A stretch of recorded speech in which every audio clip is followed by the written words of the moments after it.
We're going to go over some specifics related to our fiscal year implementation grant RFP. This is an invitation-only event, and this is for full proposals.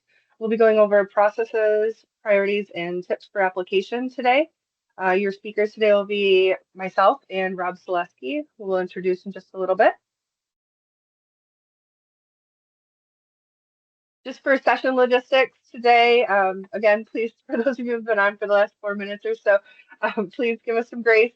This is our first time working through this in this manner. So some specifics related to this Teams meeting, we're not able to mute or turn cameras off upon your entry. So if you happen to unmute yourself on accident, please try to keep yourself muted. That didn't make sense, but we'll get there. Bob will help with that. And then submit any questions that you have in the chat. Bob Sweet will be monitoring those, and we'll be answering those online when we get to those points in our presentation. We are recording the webinar, and we will be sharing that out, as well as we'll be sharing the slide deck out directly with applicants and registrants as well. So without further ado, this is myself. I'm Autumn Mitchell, and I'm the Nonpoint Source Program Administrator, one of many across the state that help administer the Nonpoint Source Program grants. And Rob Selesky is another one of our project administrators, and he'll be presenting the second half of our presentation today. So I'll just be going over the basics of the information up front in the RFP today. I'll be going over a little bit about our Nonpoint Source Program, any specifics that you should maybe direct your attention to in the appendices and in the RFP. We'll go over the process and schedule again for those that maybe missed the Notice of Intent webinar, and I'll talk a little bit about the eligibility for this RFP. So a little bit about our Nonpoint Source Program. For those of you that are less familiar with it, our goal is to assist you guys, our partners, in restoring and protecting the waters of the state from impacts from non-point source pollution. And we do this primarily by supporting watershed management planning and the implementation of best management practices. The primary goal of our program is to do so through the whole watershed management planning process. And that is something that we use to restore and protect a water body's designated uses. So designated uses are those uses of water that are established by state and federal water quality programs. And those listed within our designated uses include those on the screen here: agriculture, use for navigation, industrial water supply, fish consumption, and public water supply. But our Nonpoint Source Program focuses specifically on that second half of the list. We're looking at the uses for warm water fishery, cold water fishery, any other indigenous aquatic life and wildlife, and then total and partial body contact recreation.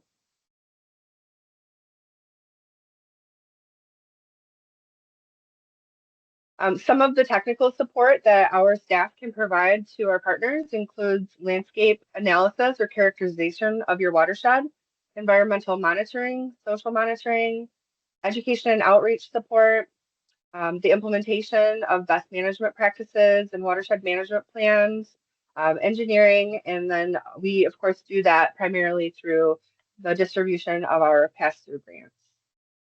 So in our Notice of Intent webinar, folks were asking a little bit more about what is it that we fund.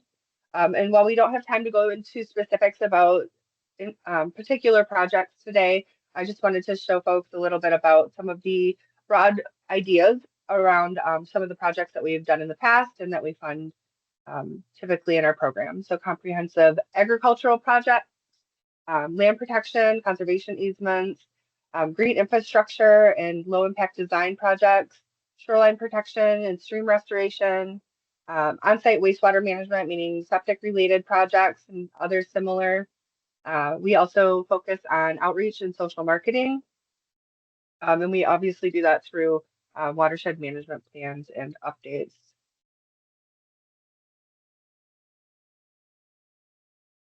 So all of you are here because you've received an invitation for full proposal. And again, apologies for the technical hiccups that we had on Friday last week. Some of you might have received a couple of letters. Again, thanks for your grace. We did send out corrected letters to those that might have received an incorrect one, but we've got everybody hopefully in the right spot, assigned to the right tier. You don't need to see the text on the screen, but just to point out within that letter, you've been assigned a tracking number that's associated with your application. So make sure that you use that in all of your materials and communication with EGLE staff. Within that letter, you'll also see the tier that's been assigned to you, and Rob will go into detail about those a little bit later today. Tier 1, 2, or 3. I don't think we had any 3s this round.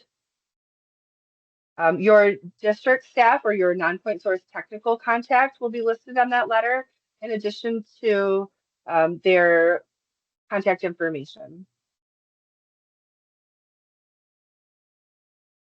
And then at the bottom of the letter, it just gives you a breakdown of the notices of intent that we received and what tiers were assigned broadly across the board.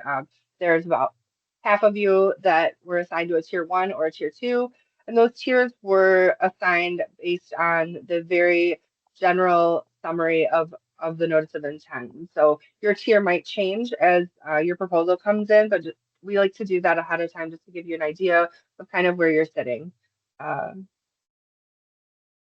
Rob will go again into detail on those in just a moment. So one of the things that we can't stress enough in all of our webinars, we try to say this multiple times, and that is to make sure that you're working with your district staff or your Nonpoint Source technical contact in the development of your application.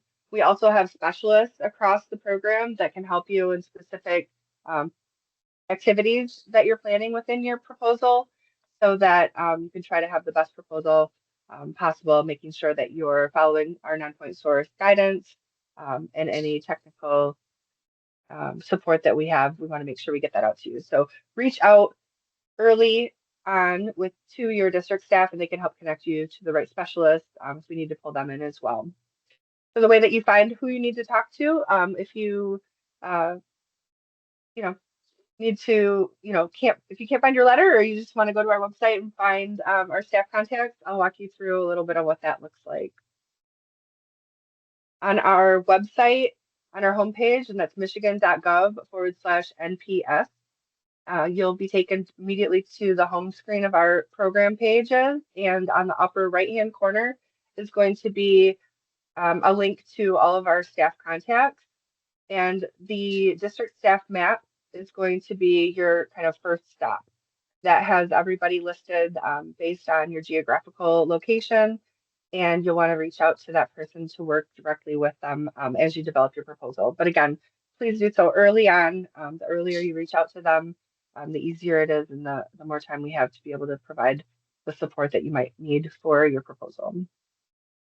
A little bit further down the webpage, you'll see the RFP and the grant information that's all the way down on the left-hand side. Any appendices or instructions or forms that you need to fill out will all be located in that area of our homepage. And then in the center of the page is some additional technical support and guidance. You'll definitely want to make sure that you look through those links, and our district staff can also help you find the information that you're looking for so that you can make sure that your proposal is filling in all of the blanks related to your project proposal, making sure that you're following the guidance, that your proposal fully outlines that you understand the guidance and that you'll be implementing that if selected for funding. If you're curious about some of our past projects, there's also some success stories as well as some project summaries on the left-hand side of the middle of our webpage as well. So just a little bit of navigation for you to reference if you need to look for specific information. As you pull together your proposal, you'll want to make sure that you reference not just the RFP, which does have some of these activities summarized, but you'll want to also make sure that you're diving deeply into the appendices. So any of these might relate to your projects.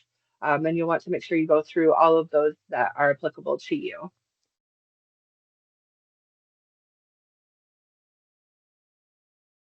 As far as our process and schedule goes, again, we put this out with our notice of intent webinar, but you guys are currently in your full proposal preparation webinar. So thank you for making it this far. We look forward to reading your full proposals, and those will be due Tuesday, March 11th.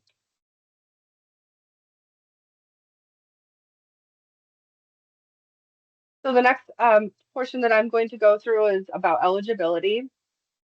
And all of you have been deemed eligible. That's why you're here. So far, so good. All applicants need to make sure that you're supplying a proof of a successful financial audit.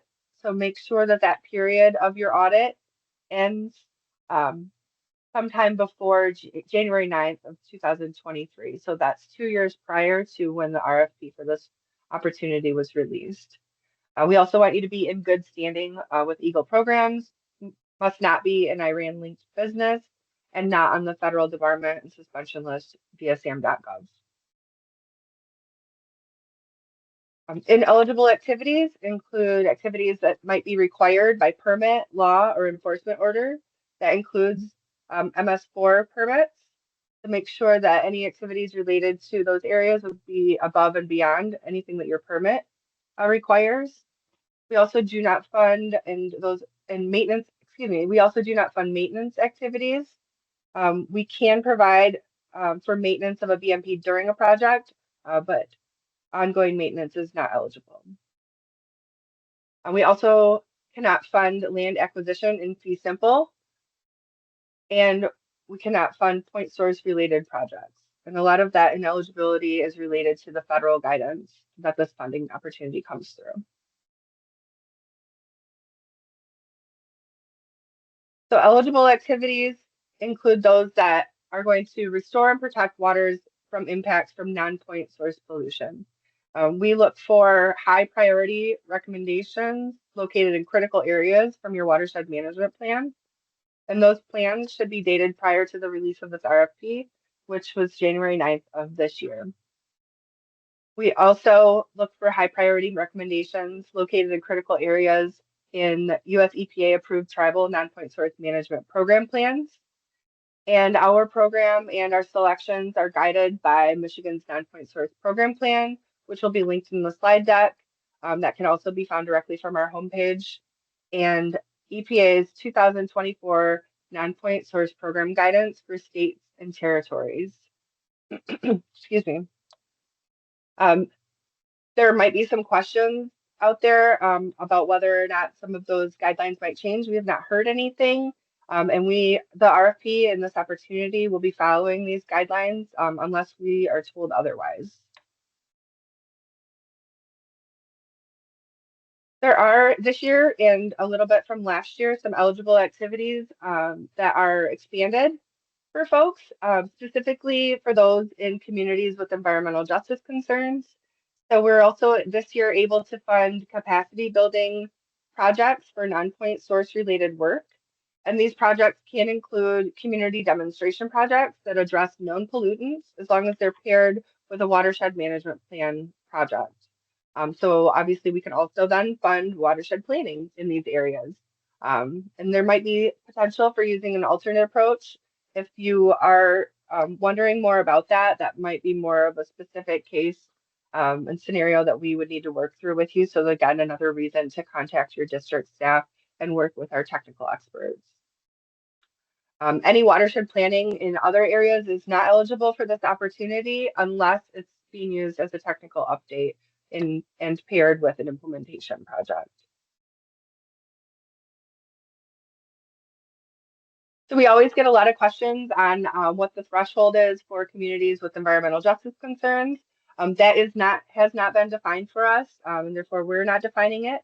You do know your community best, and our best response to those types of questions is just to let you help you become familiar with some of the existing tools that might be out there. The original RFP did have a couple of federal tools that are no longer accessible, but the tools that are currently accessible that we have been using in the past, and it's still an RFP, include the MyEJ screen tool and the Justice 40 analysis, which is not necessarily a tool, but if you're familiar with the climate and economic justice screening tool, then that map is pulled directly from, I think, version 1 of that tool. So I'll show you a couple of screenshots of what that looks like. But ultimately, what you'll want to do is utilize those tools or other data or other means to describe how your project would directly be impacting those types of communities.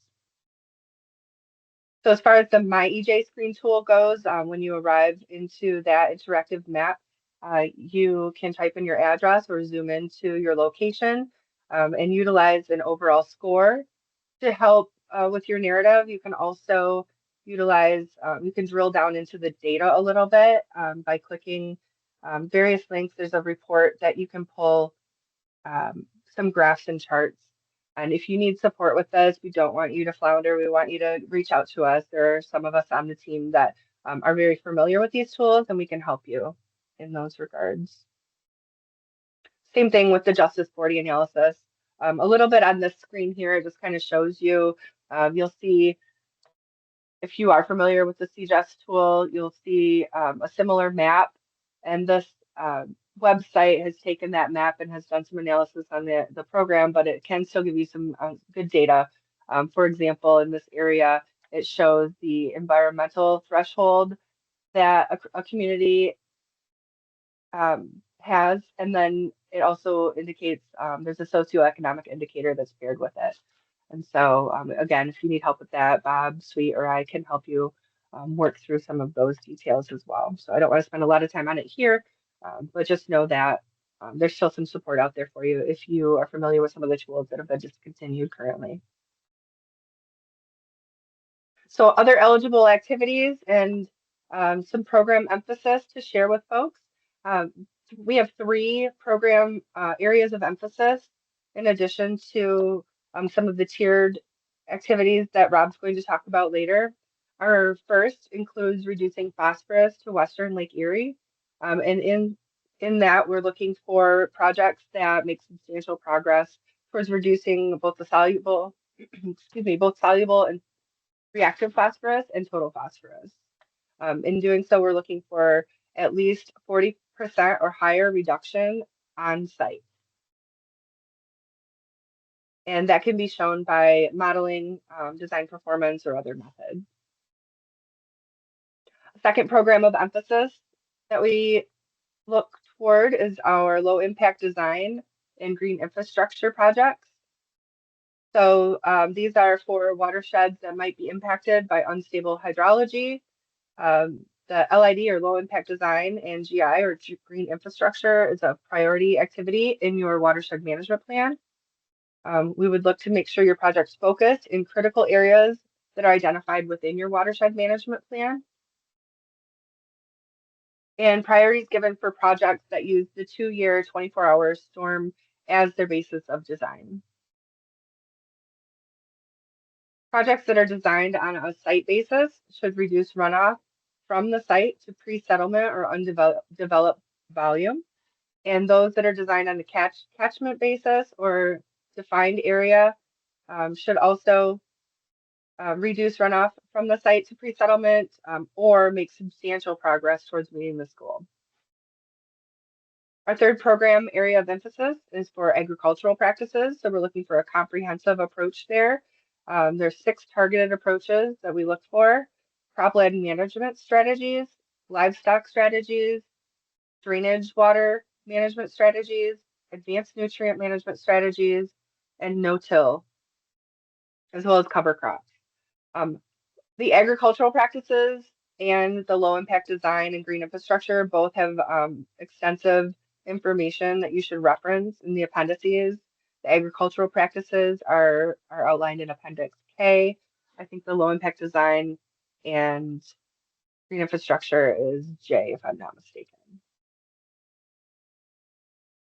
So that was a lot and pretty fast, I think. So I think I'll pause there for questions. I cannot see the chat, Bob, so I might need you to narrate for me, please. Yep, As of right now, there are no questions, so we'll give people a minute or so. If you have a question, just type it in the chat box. Great. So Rob will be going through, as we're waiting for maybe questions to come through in the chat, he'll be going through the tiers, the system and the rankings, the outcomes, and what your outcomes of your project might relate to, and the process and proposal tips. So just kind of a heads up, if you have questions on that, you might want to hold those for a moment.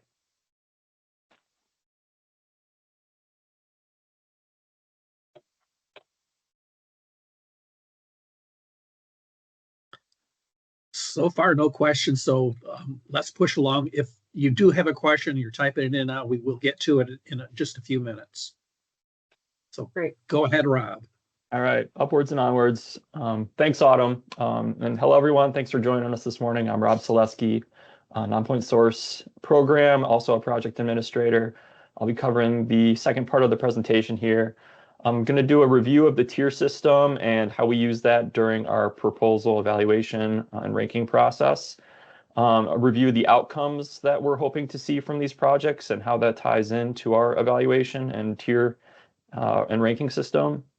And then get into the application process a little bit, looking at the forms and what is going to make a complete and competitive proposal.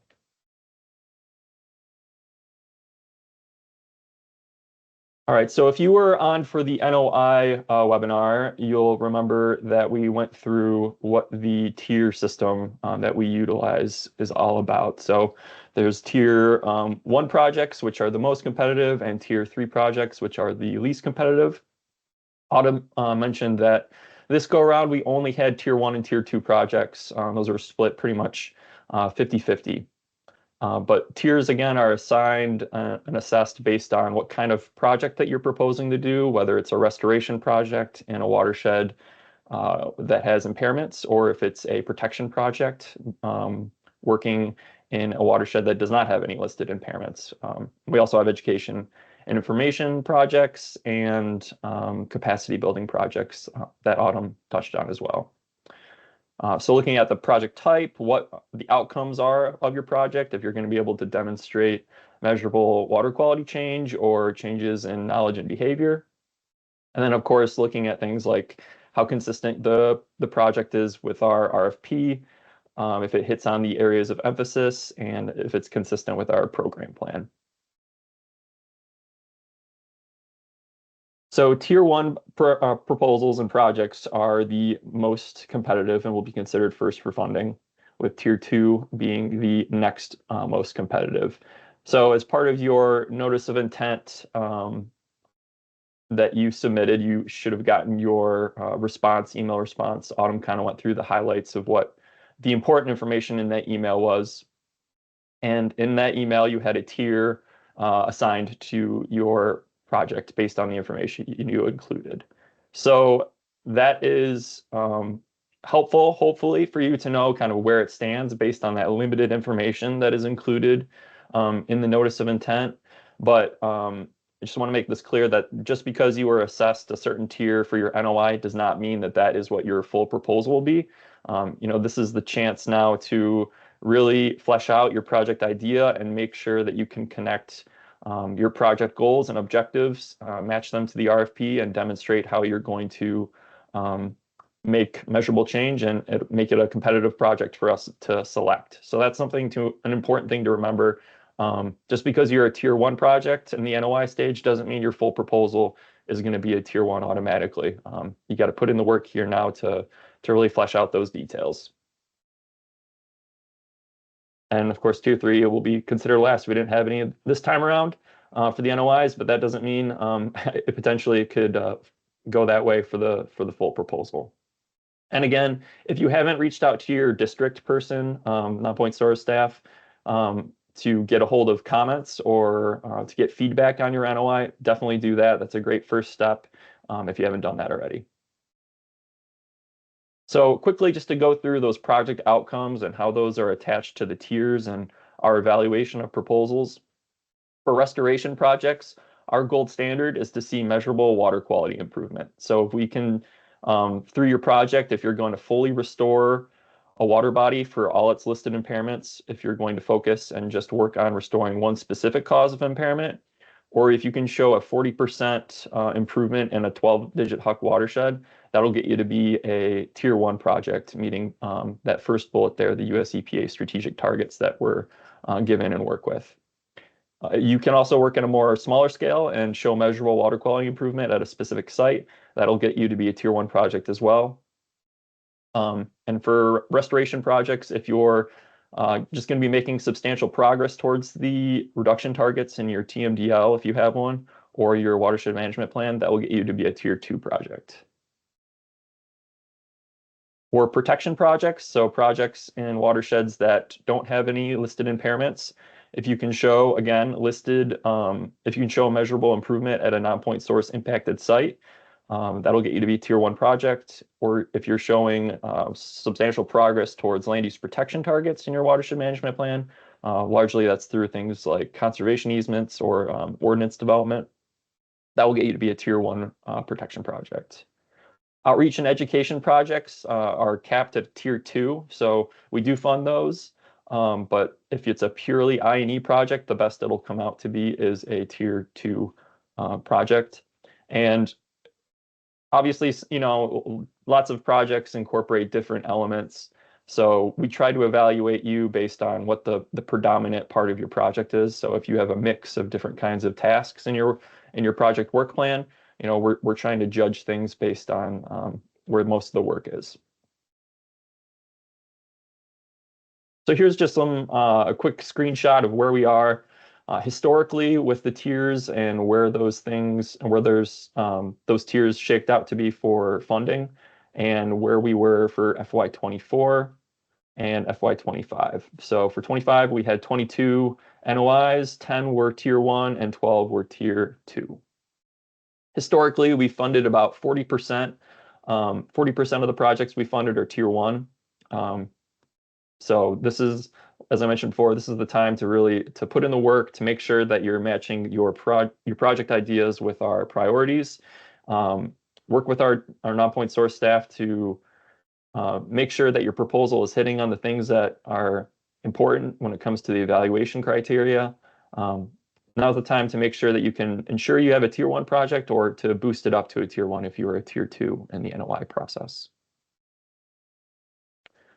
So for your full proposal, there's a number of elements that a complete package needs to entail. There's a cover sheet, which is a PDF form, and this is all on our website. Project description, which is a short narrative that kind of tells the story about what your watershed, where your watershed is, what it's about, and what work you're proposing to do.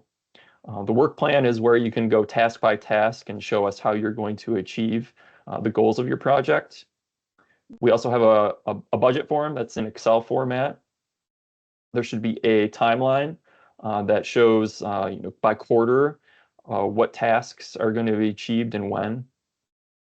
And then for certain projects, there should be maps of the watershed that you're working in, and more specifically, if you're working in a larger watershed, what sub-watersheds you're planning to work in.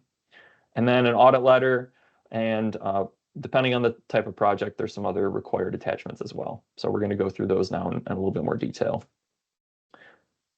This is a quick look at what the cover page looks like. So this is sort of like the NOI, just requesting some basic information.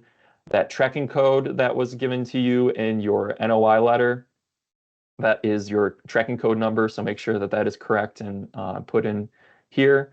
And then there's just some other details about your organization, where you're going to work, and then the amount of funds that you're requesting and will be providing as match.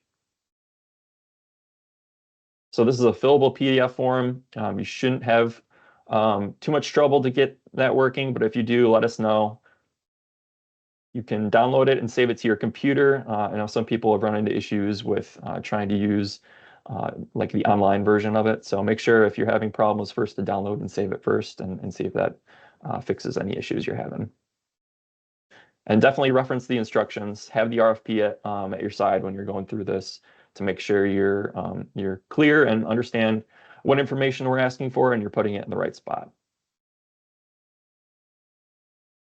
And for the signature at the bottom, you can type or paste the signature, whatever works for you. The project description. So there's a couple of required elements here. Part A, your statement of water quality concerns or issues. So that's just sort of like the story of your watershed, what the water quality issues that are going on, and what are the water quality concerns that you're going to be working to address. Part B is the project goals and objectives. That is, what you're going to be doing to address those issues. So outlining what your goals are for the project and the more specific sort of checkbox objectives that you hope to do to reach those goals. There's also a spot for organization information. So that's just a spot for you to highlight some of the work that your organization has done or is planning to do as a part of this project. Part D is for partners and related funding. Part of our evaluation when we're reviewing proposals is to make sure that all the appropriate and adequate partners are involved with the project. So this is a chance for you to highlight that you have the right partners on board and that you're sort of going to address the problem at hand with the right resources. Every project needs to have an evaluation. So depending on what work you're planning to do, that could be pretty minimal, or if you're doing more technical monitoring, that could be anything from a social survey evaluation in Sigma, or that could be a full report on pre-post monitoring, environmental water quality monitoring. So depending on your project, that could look a lot different, but for every project, there should be some sort of evaluation. And again, monitoring that might be in play for projects, or for some, it might not be much of anything. So that's on a per project, case-by-case basis.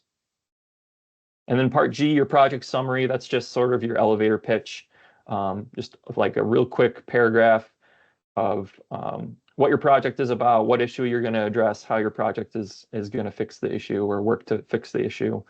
And that goes at the end of the project description narrative. This is a maximum of 5 pages. It should be standard 12-point font with 1/2-inch margins. Some tips. So you'll notice that there were a few elements on the last slide that were highlighted. These should really be the focus for you. So I'll go back to that. The project goals and objectives, partners and related funding, the evaluation, and monitoring. These are sort of the meat and potatoes of your proposal, and where reviewers will spend a lot of their time looking through and evaluating things. So put the most time and effort into those pieces. Part G, again, that's like the elevator talk. So that's a good, that should be sort of a quick, we should be able to have a quick idea of what your project is just from reading that and understand okay, this is going to be a protection project, or we're going to do conservation easements, or this is going to be a stream restoration project. There's an eroding stream bank that they're going to work on. There should be a clear idea from us reading that of what the project is going to be and what the issue is in your watershed. I'm kind of repeating myself here, but element E, just all projects need to have some type of evaluation. So to make sure what you're thinking is appropriate, I think the best way to do that is just to reach out to our Nonpoint Source staff. So it can be Autumn, Bob, or I, and or your district person. So we're happy to help. Let us know. We definitely don't want you to do a more intensive methodology than you need to, but also if you're proposing to some technical work and then don't have an adequate evaluation piece, that'll be sort of a mark against your proposal. Application tip. Social monitoring and environmental monitoring. So these are probably the trickiest pieces of any given proposal. So we definitely encourage you to reach out to Bob Sweet, who is our social monitoring coordinator, and Carolyn Keeson, who is our environmental monitoring coordinator. They can help you identify what kind of information you need to include in your proposal, specifically in these tables, which, again, this is like the elevator pitch for us to understand that the monitoring you're proposing is adequate and meets it's going to answer the questions for the type of work that you're going to be putting forward. So definitely reach out to either of them for these things. This is something that applicants often trip up on And it can be confusing, but if you work with us, I think it gives us a chance to know, okay, this is what you guys were thinking, what kind of work you were planning to do, and helps us help you. Now, the work plan. This is a task-by-task description of the proposed work. So this is really the nitty-gritty details of how you're going to be implementing your project. So what will be done, who's going to be doing what, how much. So that'll be in terms of time, how much you plan to you plan to spend on each given task, and then identify what products will be produced as a part of each task or subtask. It's a maximum of 4 pages, again, 12-point font, half-inch margins, and should be easy to follow. Some important things to note: required tasks. There needs to be a grant administration task, and you can almost copy and paste this into your proposal because it'll help you flesh out this part of it. There's going to be requirements for draft and final products, submitting a final report and fact sheet, if there's project photos related to your project, and then of course, doing your quarterly reporting. That's just a task that needs to be in every proposal. So make sure that that is included. Usually it's either the first or last task mentioned. And if you're going to be implementing BMPs or developing a QAP, there's some specific language that you should include in your work plan as well, but specifically included in sort of this grant administration task. So make sure that those are mentioned here as well. For budgets, based on the type of indirect that you have, whether it's the de minimis 10% or if you have a negotiated indirect cost rate agreement, you'll have a budget, one of those two. You're going to only enter data into the yellow shaded cells. Each line must have a name, quantity of hours, and rate for staffing. And you can adjust the grant and match amount by changing the grant amount. So when you enter information into the budget form, it'll automatically dump it all into match at first. So to change that, you can just put whatever portion of that total you want as the grant amount into the grant side, and that should automatically update on the match side thereafter. So here's just an example. I know it says the 2022 proposal, but the form should look the same. This is just a quick look at what that budget form looks like. Again, you'll need to put in your organization, applicant name, the project name, tracking code. The first couple boxes here are related to staffing and fringes. And then further down, and contractual services. And then further down, we have supplies, equipment, mileage, and then indirect costs at the bottom. There should also be a timetable for your full proposal, and that should align with the work plan. So you want to make sure that the order and organization of it matches with your work plan. It can be listed out from full task to subtask, depending on how detailed each of your tasks are. But this would just be a general idea of when you're planning to work on each piece of your project.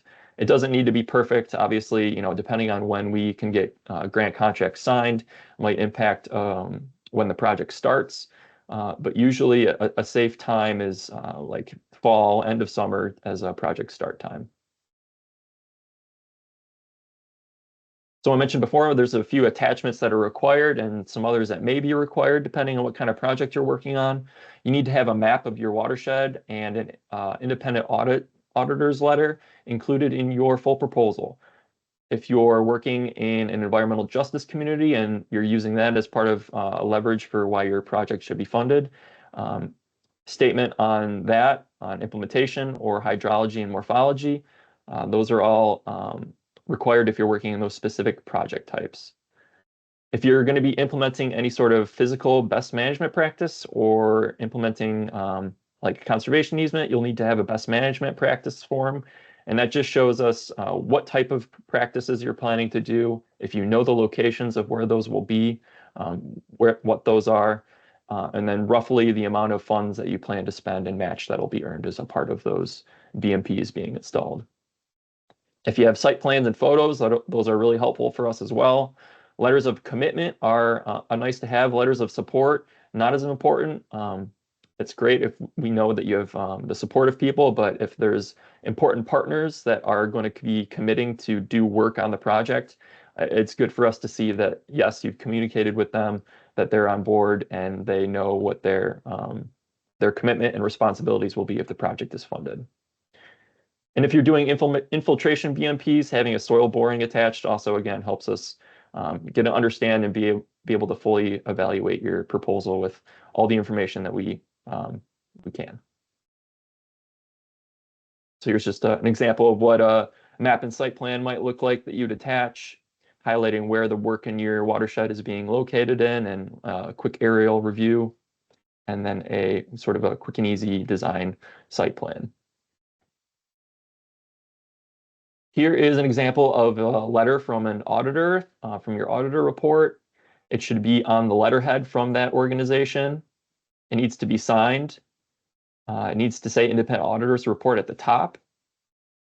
And Autumn mentioned that it needs to have, it needs to be dated by a certain date, and that is not just when the letter is sent. It needs to be the beginning and end date at which the audit review period happened. So make sure that you're looking at the RFP and that your auditor letter is in agreement with that.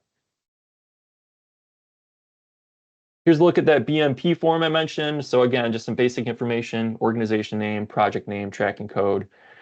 If you know where the BMPs are going to go roughly, you can enter site name or lat longs, what pollutant source those will be addressing, the system of BMPs. So if it's agriculture, specifically if it's cover crops, no-till, if it's rain gardens, that sort of thing there.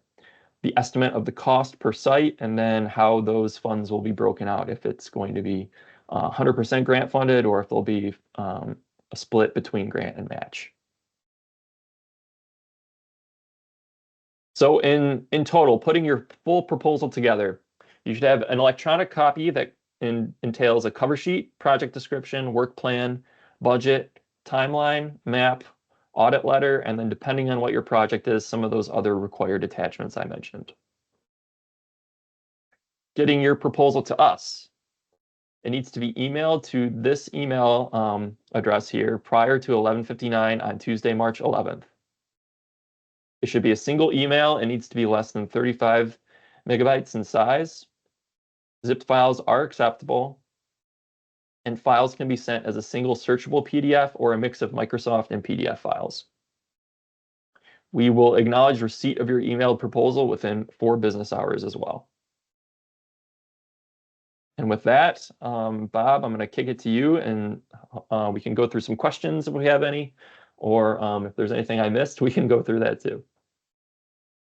Okay, we do have, excuse me, we do have a couple of questions. The first one is, who do we work with from EGLE to make our project go from a tier 2 to a tier 1? First choice would be your district contact. So that information should be in that letter that you received that let you know what your tier project is. But also anyone in the Nonpoint Source Program. So it could be unit staff in Lansing. All the contact information is listed on our website.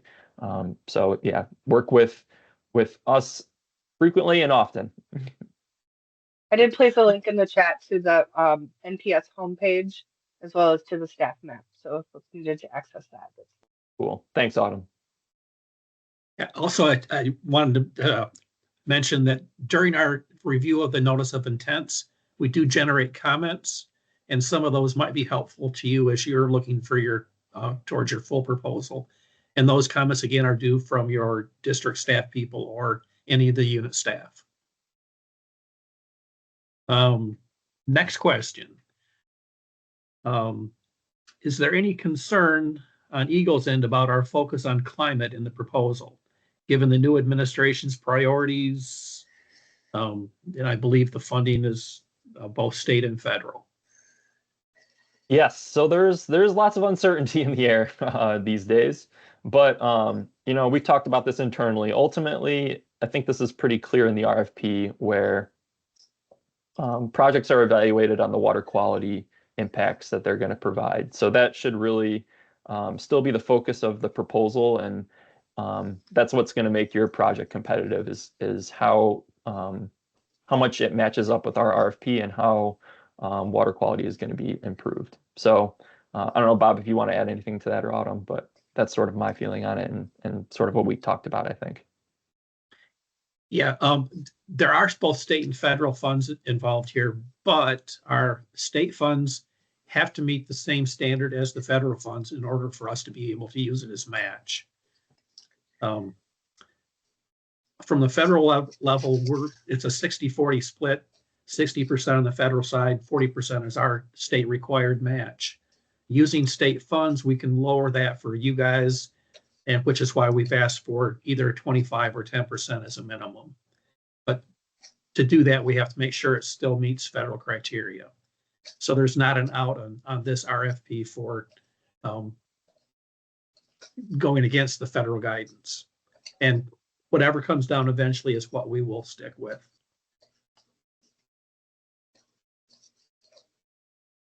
That is all the questions we have here now. If you have a question, just go ahead and raise your hand here really quick.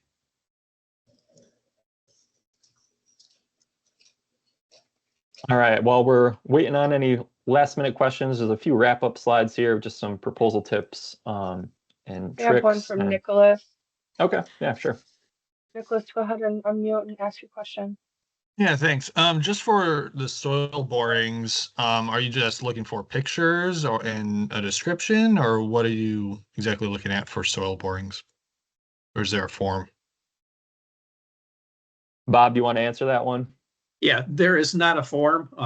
If you do a boring, you can send us a picture, and there should be a little bit of description, a little narrative of what you found. Okay, well, thank you. I believe there's logs, like soil boring logs that you can provide for that. Am I correct? Yeah, that's a form. There's not a Nonpoint Source specific one. Several contractors use them. I think you could probably find one online. We're not real picky on that. And we've got Fair. engineers on Appreciate the team that can help you with that too. And a couple of other Nonpoint Source Program staff that can give you better assistance, and your district staff contact can help connect you. Okay, thank you. We also have another question. Is there any concern that federal funding may be reduced or withdrawn? The Nonpoint Source Programs got a long history. Were supported pretty well by the agricultural community, which should help us out a little bit. It could be totally withdrawn. It could be reduced. We just don't know. As of right now, there is not a federal FY25 budget. We're operating under a continuing resolution, and that goes until the end of March. We can't award grants or under a continuing resolution just because there's not a specific amount of money that's been determined that is available for grants. By the time we make decisions on what we want to fund, hopefully we'll have some indication on how much is available. But right now, you know as much as we do. Yeah, thanks, Bob. I think that's a good summary. That was really helpful. All right, well, we'll have a chance to pause for questions still before we wrap up, but just to get through these last few slides here, some proposal tips. Make sure your proposal has clear goals and objectives that are going to address the issues in your watershed and can highlight how your prescribed sort of practices or implementation efforts are going to work to address those, and make sure you're working to address non-point source pollution too. For projects that are going to install best management practices, include specific sites as much as possible. So if you know where you're going to be working, include information about those sites. Having letters of commitment from landowners or partners, really helpful too. That lets us know that there's buy-in and that you're not going to need to do 100% of the legwork early on in your project, before there's BMPs that are going to be enabled to get in. For engineering practices, including a basis of design, that's really important. For situations where there's concerns about the soils or kind of what the design is for that project, if we know sort of how you're designing it and what your goals are, that lets us know how competitive it is and how good of a project it potentially could be. Be aware of rising construction costs and try to plan accordingly. That's a tough one, I know, but work with people you trust, I think, is a good tip. That's been a problem in a lot of our projects of late, is between when a proposal is put in, when a grant is awarded, and then when the project partners are ready to then implement that BMP. Things are changing, so try to plan accordingly with that. So some other wrap-up follow-up tips. Make sure to read the RFP, go through the directions, and ensure that you have a complete compiled full proposal. Make sure you're reviewing your watershed management plan. That should be the guide for your implementation efforts. Make sure you're using this year's forms and you're using the 319 implementation RFP's forms, not some of our other funding sources forms. If you've previously applied for the same or mostly the same project, ask for comments from NPS staff. Those will have a lot of helpful tips and suggestions, things that maybe prevented it from being funded in the past. If you can address those, it'll give it a better chance this time. And we're glad to help. Talk with your unit and district staff. It helps us just to know what projects are coming in and where things are at with your project idea. So definitely get in touch. Let us know how things are going, even if it's just a touch base, and let us know that you're planning to do this. I recommend you do that. But we're here to help, so just let us know what we can do to help. Again, here's some information about staffing. So this is a list of unit staff in Lansing that we have statewide coverage, and then the district staff with some specifics about some districts have engineers that work on Nonpoint Source projects specifically, so we have those listed. And then the map on the right there highlights by county, and then within counties by watersheds in some circumstances of who covers what. So emails and phone numbers listed there. That's on our Nonpoint Source website. And final questions we can take before we wrap things up. We do have one here. Will you provide updates to applicants as to the reductions in funding amounts? I think so. I think we will try to keep people updated as much as possible. I'm not sure, there's a lot of uncertainty in the air on that. But Bob, you'll probably be point person for that, so I'll let you answer that more specifically. Yeah, in general, we'll come up with a list of recommended or approved projects we want to fund. That will probably be before we know how much we have available. At that time, we'll work with individual grants to cut or trim where we can. We might have to drop selected projects totally, but we will not implement like a 10% across the board cut to the projects. It just does not work very well that way.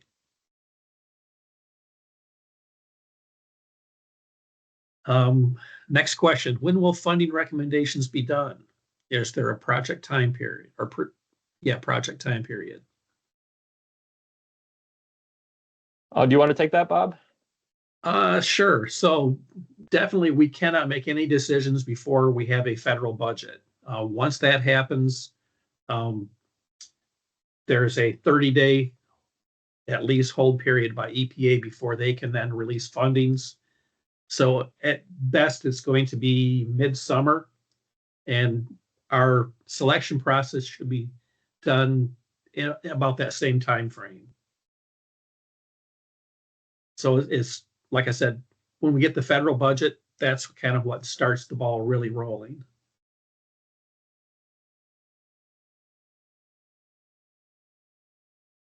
Any other questions out there? Oh, wait, here we go. Does the RFP define partners?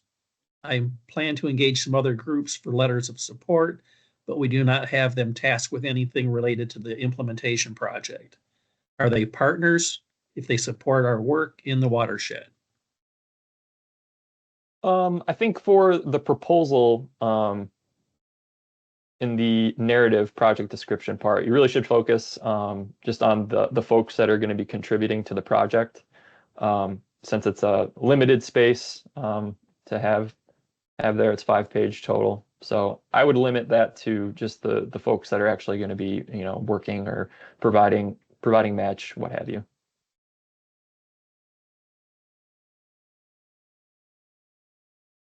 Can I make a comment from the UP real quick? Sure. Go for it, Lindsay. Absolutely.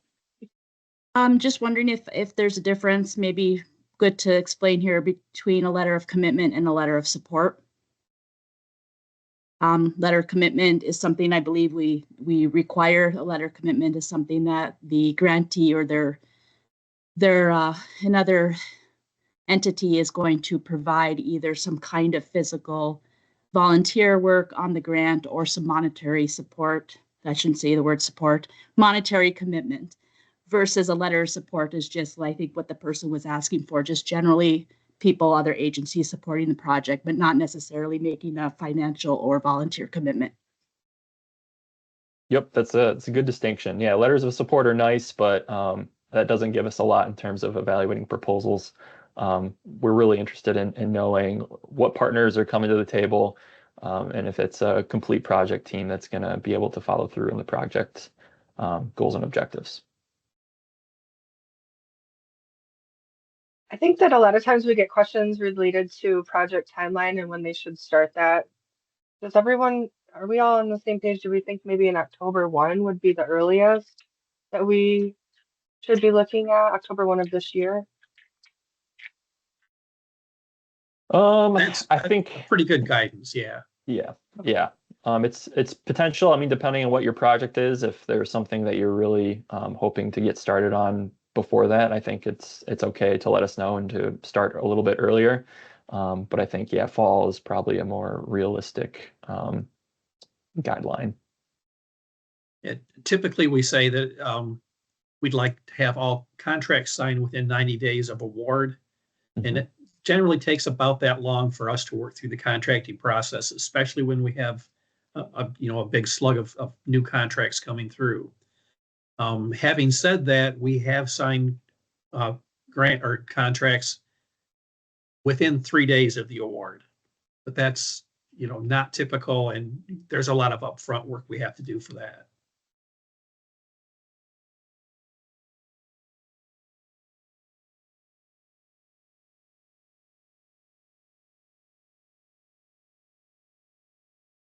I see we do have some district staff on right now. Do you guys have anything that you'd like to share, or don't usually have the opportunity for that? So this is a unique platform that I think is helpful if you guys know that there's some questions that your partners might have. If you wanted to share anything, this is a good spot for it. We've got time.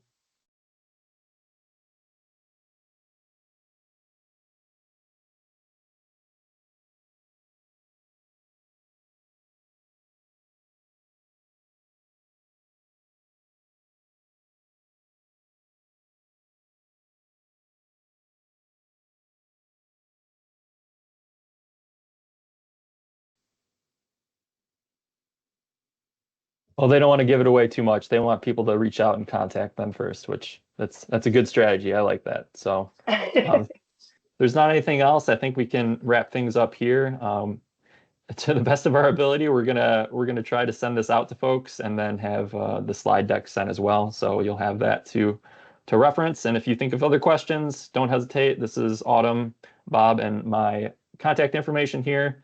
Happy to help. Let us know what we can do for you.